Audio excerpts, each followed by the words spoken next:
À l'ordre du jour ce soir, donc, une ville désirable est-elle une ville sans voiture ? Pour répondre à cette question, nous accueillerons 3 témoins. Pour avoir une ville désirable, il ne suffit pas d'enlever les voitures. On s'aveugle sur l'objet voiture, c'est le bouc émissaire facile, c'est le Total Énergie de la mobilité. Je défendrai ce soir la ligne selon laquelle la ville désirable est une ville des mobilités multiples. Et pour ma part, je défendrai donc une ville désirable qui se passe de voitures. Je pense que les villes peuvent le faire. Et nous en avons en fait les raisons, les moyens. Il nous manque plus que le courage. Il ne faut pas le laisser saper notre courage.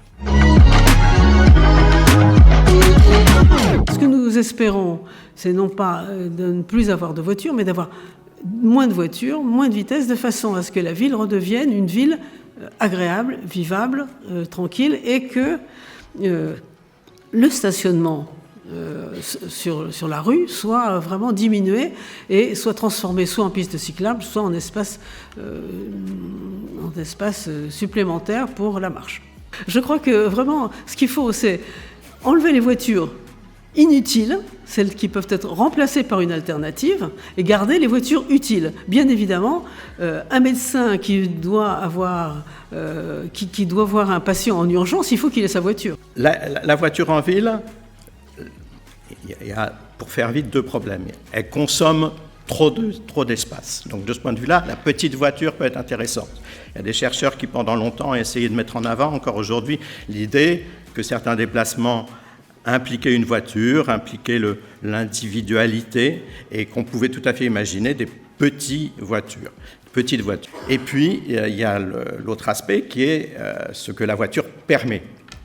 Et on dit de façon un peu synthétique que la voiture, ou la vitesse d'ailleurs, parce que c'est vrai aussi pour les RER ou pour un métro, la vitesse ne fabrique pas des gains de temps. On ne va pas plus vite pour gagner du temps, mais on va plus vite pour gagner de l'espace.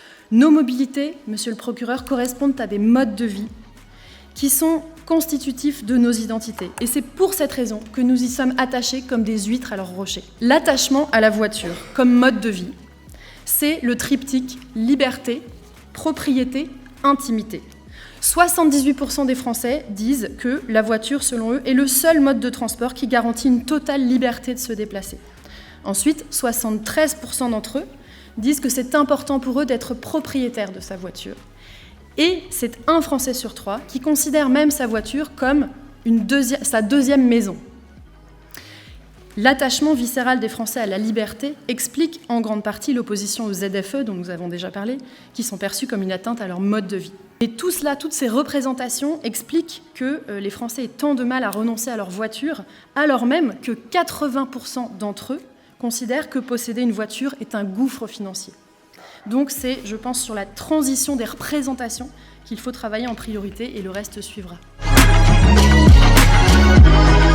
Le verdict, c'est qu'une ville sans voiture est une ville désirable. Donc oui, il est nécessaire d'interdire les voitures en ville. Je pense qu'une ville désirable, c'est une ville sans voiture. Mon choix s'est porté sur le oui. Oui à une ville sans voiture. Donc, j'ai la réponse du jury populaire, donc de vous-même. Le vote compte 140 personnes, je crois, et nous avons 69% de oui et 31% de non. Donc je crois que c'est oui. Une ville désirable, eh bien une ville sans voiture, mesdames et messieurs. L'ordre du jour étant épuisé, la séance est levée. Donc le cap, on le connaît, et maintenant il va falloir effectivement qu'on accélère, on le sait aussi toutes et tous, mais toujours avec le souci que ça se fasse sans casse sociale dans la solidarité. Et donc c'est ce qu'on essaye de faire sur le territoire. Je ne vais pas vous dérouler l'ensemble de la politique de Rennes Métropole aujourd'hui, mais ça fait 1 an quand même qu'on a ouvert une seconde ligne de métro. Le succès est clairement au rendez-vous, même, c'est une confidence entre nous, mais au-delà de ce qu'on avait imaginé, je ne vous le cacherai pas. Donc, quand on a un cœur de métropole qui est irrigué par 2 lignes de métro, on poursuit aujourd'hui nos efforts en poussant, oui, un peu la voiture, on l'assume, pour passer des pistes cyclables, pour végétaliser nos rues. On sait que demain, et on a commencé en fait à le faire, les gros efforts qu'on va devoir mener en termes de transport en commun, mais aussi d'apaisement des espaces publics, de place pour les mobilités actives, c'est sur la première couronne et la seconde couronne métropolitaine, sur le périurbain, parce que c'est là où les gens sont encore le plus dépendants à l'automobile. Et aujourd'hui, on est en train de réorienter justement nos moyens dans notre politique de mobilité vers cela.